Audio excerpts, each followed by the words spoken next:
Aujourd'hui, la majorité des gens travaillent 7 heures par jour, 35 heures par semaine, soit environ 1600 heures par an passées dans la même position assise, le dos souvent courbé, les épaules enroulées et la tête en avant. Pas étonnant d'entendre la plupart des gens se plaindre de douleurs lombaires, de douleurs cervicales, de migraines, de tendinites, voire même d'autres problèmes liés à une mauvaise posture.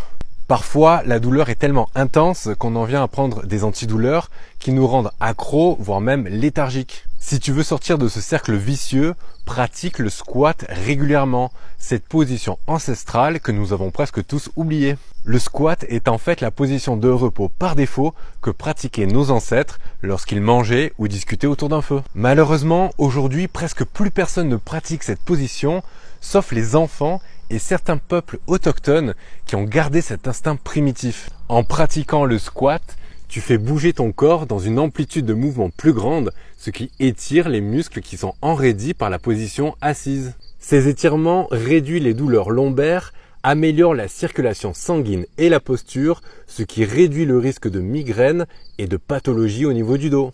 En pratique, mets-toi en squat le plus souvent possible dans la journée. Le but est d'accumuler un maximum de temps passé dans cette position. Petite astuce, pour suivre ton temps de pratique et tes progrès, déclenche un chronomètre à chaque fois que tu te mets en position de squat et note ton temps accumulé à la fin de la journée. Par exemple, le matin au réveil, inclus le squat dans ta routine d'étirement et maintiens la position 30 secondes à 1 minute ou plus si possible. Pendant ta journée de travail, fais une pause toutes les heures pendant laquelle tu vas te mettre en position de squat pendant 30 secondes à 1 minute ou plus. Et le soir, au lieu de traîner sur ton téléphone, avachi sur ton canapé, mets-toi en position de squat et essaie de tenir le plus longtemps possible. Si tu n'arrives pas du tout à tenir cette position, c'est probablement que tu manques de mobilité au niveau des hanches, des chevilles ou des lombaires. Pour t'aider, au début, tu peux surélever tes talons à l'aide de planches ou de livres. Tu peux aussi te tenir à un mur, un meuble ou un arbre pour éviter de tomber en arrière.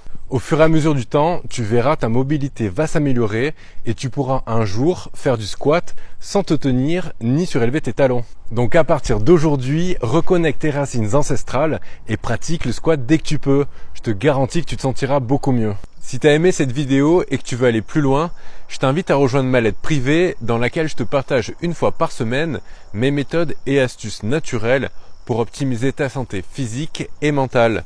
Pour la rejoindre, tu as juste à cliquer sur le lien dans ma bio.